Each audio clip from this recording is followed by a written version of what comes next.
Are you really alive? I'm not talking about are you breathing, but are you just going through the motions of your day? Think about that. Every day, do you just wake up? You do the same things over and over again?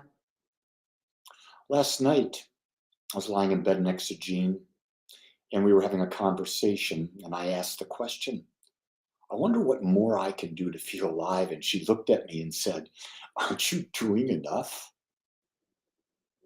And I realized I am, but yet there's a desire within me to do so much more. And I think the key to that is to use your imagination, to use your imagination in respect to the things that you value the most. And whatever it is you value the most, you start focusing all your energies there and you start living and creating a whole new life. I've got several things going on this week that I'm going to be doing to enhance what I love to do. I love to speak. I love to teach. My number one value is to become more aware. And the reason I brought up the topic is, are you really alive? Was that last night I was pretty brain dead and I could have done a lot of different things. But I was on the social media for about a half hour. And when I was done, I felt bored. I felt empty. I felt like I wasted all that time. And I realized, as much as I like to think of myself as more aware, I realize I have those same moments of lapses that everyone else has. And so the key thing is, I'm aware of that. I caught it. I'm not going to build that habit. But then again, you've got to ask the question, where do you put your energy? That's a real good question. Where do you put your energy? Because what I've noticed is that when you're doing something you love, something that really juices you, guess what? You've got energy. So last night, apparently, what I was doing, I didn't have energy because I wasn't doing anything I love. Now, my wife came back at me and said, Well, you've had a really busy week because I'm going 7 days a week. But then again, I am doing self care. Then again, I am doing what I love. It's interesting. And the key word here to consider is, what is the right balance? Because balance is a big word, a real big word. In fact, there's a whole chapter in my book about balance, the power of knowing, the power of balanced living. And most of us don't have that. Most of us have a very, very unbalanced life. And balance is in so many, many, many, many different aspects.